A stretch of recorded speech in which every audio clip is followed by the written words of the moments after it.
Hey guys, it's Karina here with another video. So today I'm going to be talking about a very controversial issue again, and it's about abortion. So I have been doing a lot of research about abortion, and I've come to the terms and conclusions that there shouldn't really be a pro-life, pro-choice argument here.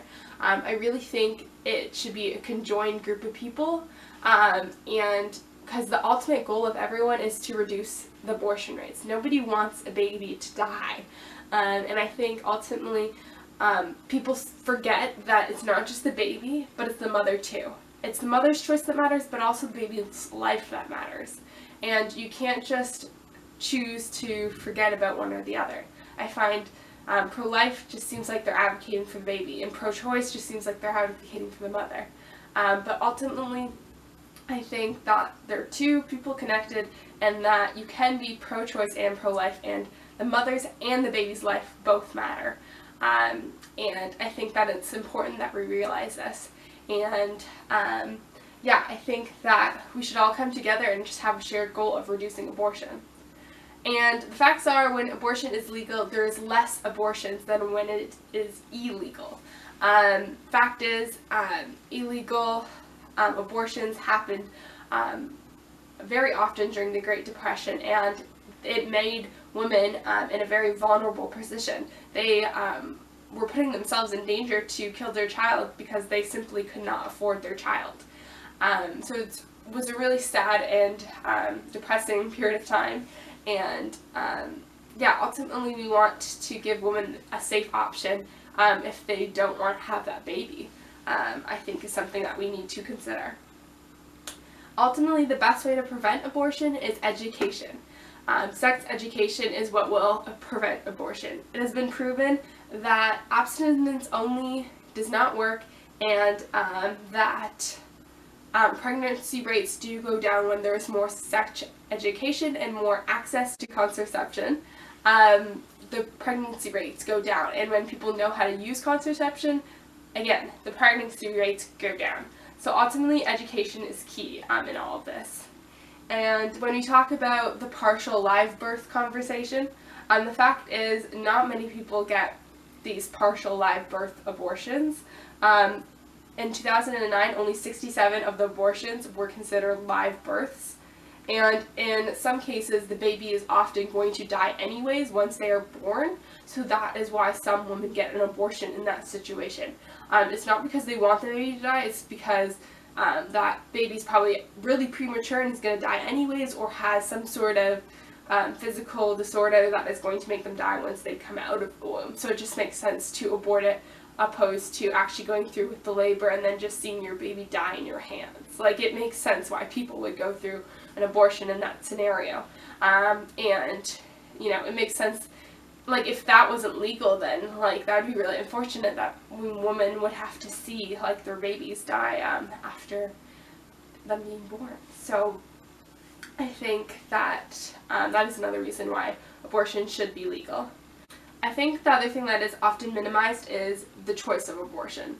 Abortion is never an easy choice for any woman, and I think it's always a hard choice, and it's not an easy choice. Like, abortions are expensive, and they are rarely simple. So yeah, that kind of leads into my myth buster number one. Women have abortions for selfish or frivolous reasons. So to answer that question, I think that's a myth. The decision of abortion is rarely simple, and often is because of multiple factors. Often because they can't afford it, or they're not in a place where they want to start a family, like they don't have a partner, or they're just not in a good economic situation, etc.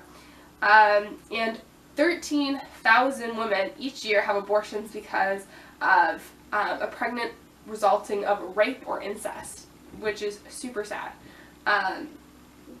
And also, a lot of them will get abortions because of medical reasons, or fetal abnormalities, or they experience some other personal crisis, right?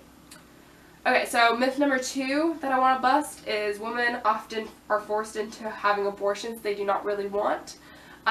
So yeah, often people think that they have abortions because they were pressured by their husband or a partner or their family member or whatever, but that's often not true. about only 1% give that reason as their most important reason to making a decision.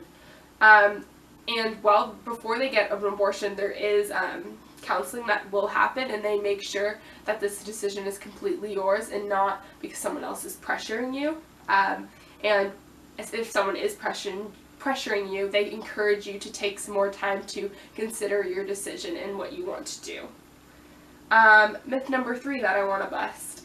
Many women come to regret their abortions later. Research has proven that relief is the most common behavior or symptom after the abortion. They feel relieved opposed to guilty. Now, that doesn't mean that women don't experience loss or grief when they have an abortion, but most often it is their own decision, and most women don't actually regret the decision. Alright, and the last myth I want to bust is women are using abortion as a method of birth control.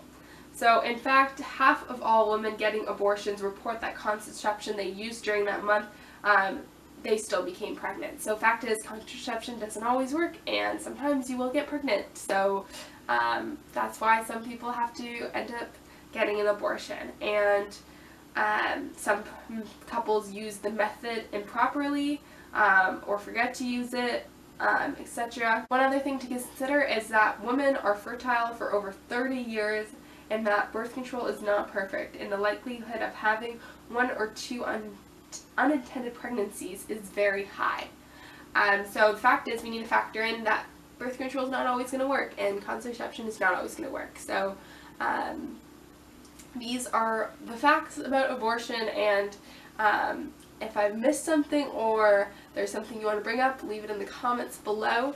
But ultimately, I think that having it legal is a good thing and a positive thing. And I think as pro-choice and pro-life people, we should band together and ultimately improve sex education to reduce abortion rates.